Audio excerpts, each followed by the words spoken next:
I think there's many people within the church that are frustrated that he was excommunicated.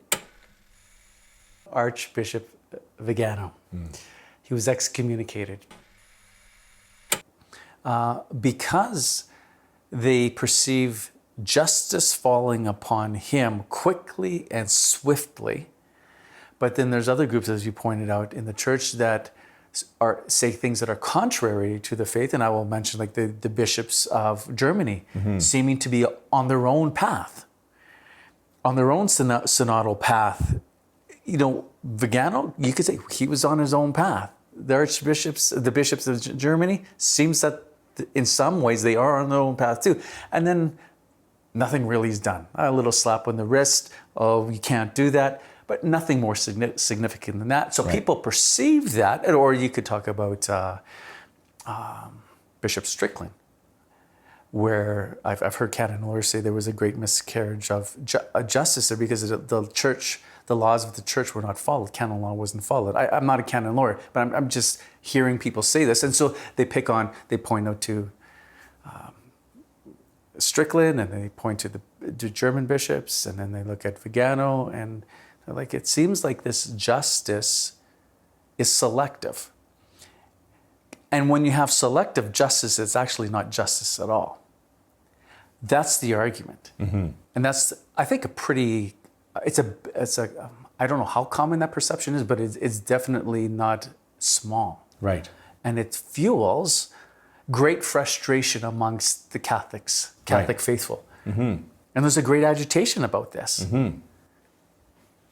What do you say to those Catholics who are like greatly troubled by that? And it just seems that's what I'm a little agitated by that. I'm not saying what Viganò did is right, but it just seems like there's a selective justice within the church. Yeah.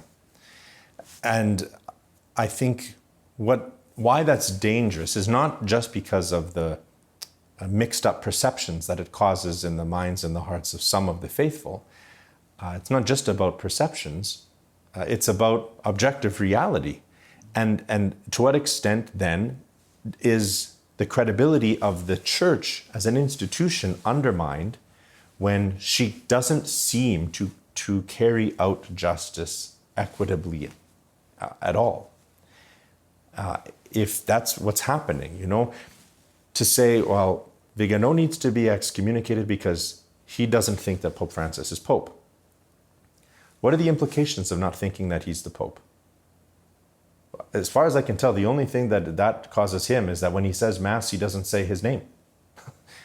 That's the thing that I think is the only thing that is the consequence of Archbishop Viganò at this time. He's a retired 83-year-old who doesn't enjoy any office in the church.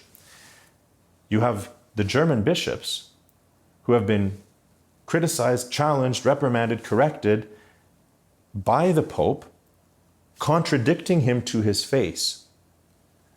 What's the difference? They say, we believe you're the Pope, but we will disobey you and ignore you and mock you publicly. But nothing happens there. And then you have another person who says, I'm not mocking you. I just don't believe you're the Pope. And you will be excommunicated.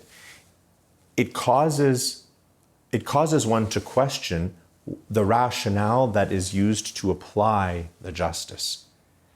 If what is needing to be preserved, and I believe it needs to be preserved, is the respect for the office of Peter, the vicar of Christ, which means submitting oneself to his authority. This person doesn't submit himself to your authority because he doesn't think you have the authority. This person doesn't submit himself to your authority because he doesn't want to. Those are different, but it's the same outcome. And if the outcome is what's being protected against, then that's problematic.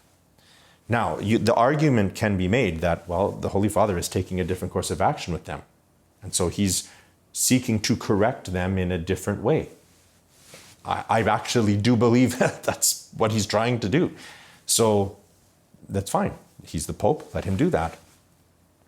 But when the confusion ensues because of what appears to be selective, it doesn't mean that your own credibility doesn't get undermined. And maybe they don't care. Maybe at the Vatican they say, who cares? It's a handful of Catholics that get disgruntled about everything under the sun anyhow, so there's no pleasing them anyway. I don't care if they're confused. That might be the way that they think, and that's fine. Okay, then those in authority have to make decisions about things all the time that aren't necessarily going to be popular or well received. So I think that that's legitimate.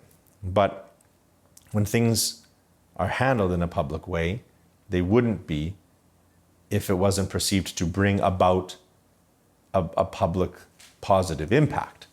And I guess that's what I'm asking, is what is the perceived public positive impact that's taken from this course of action over here that isn't taken over there? Hey, thanks for watching. If you liked that clip, I'm sure you'd appreciate the full-length video. That discussion is right here, and that video, it's just for you.